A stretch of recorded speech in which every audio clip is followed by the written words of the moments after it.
Vijay party టీవీకేకు Madras హైకోర్టులో ఎదురుదెబ్బ తగిలింది. కరూర్ తొక్కిసలాట ఘటనపై సీబీఐ విచారణ కోరుతూ టీవీకే దాఖలు చేసిన పిటిషన్ను న్యాయస్థానం కొట్టేసింది. ఏకసభ్య కమిషన్ విచారణ జరుపుతున్న నేపథ్యంలో ప్రస్తుతానికి సీబీఐ విచారణ అంశాన్ని పక్కన పెట్టింది. కరూర్ తొక్కిసలాట ఘటనపై మద్రాస్ హైకోర్టు విచారణ చేపట్టింది. ఈ సందర్భంగా కోర్టుకు కీలక విషయాలు వెల్లడించింది తమిళనాడు ప్రభుత్వం. నూతన మార్గదర్శకాలు రూపొందించే వరకు రాష్ట్రంలో రాజకీయ ర్యాలీలపై నిషేధం విధించినట్టు తెలిపింది. సభకు హాజరైన వారికి తగిన సౌకర్యాలుండేలా రూల్స్ తయారు చేయాలని స్టాలిన్ సర్కార్ను హైకోర్టు ఆదేశించింది. గత శనివారం కరూర్లో విజయ్ ర్యాలీ సందర్భంగా భారీ తొక్కిసలాట జరిగింది. ఈ ఘటనలో 41 మంది చనిపోగా మరో 80 మంది గాయపడ్డారు. విజయ్ పార్టీ టీవీకేకు మద్రాస్ హైకోర్టులో ఎదురుదెబ్బ తగిలింది. కరూర్ తొక్కిసలాట ఘటనపై సీబీఐ విచారణ కోరుతూ టీవీకే దాఖలు చేసిన పిటిషన్ను న్యాయస్థానం కొట్టేసింది.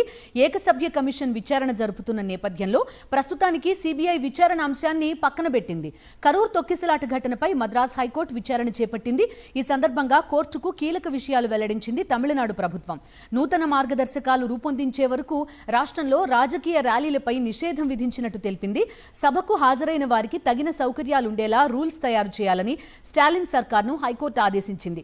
గత శనివారం కరూర్లో విజయ్ ర్యాలీ సందర్భంగా భారీ తొక్కిసలాట జరిగింది. ఈ ఘటనలో 41 మంది చనిపోగా మరో 80 మంది గాయపడ్డారు.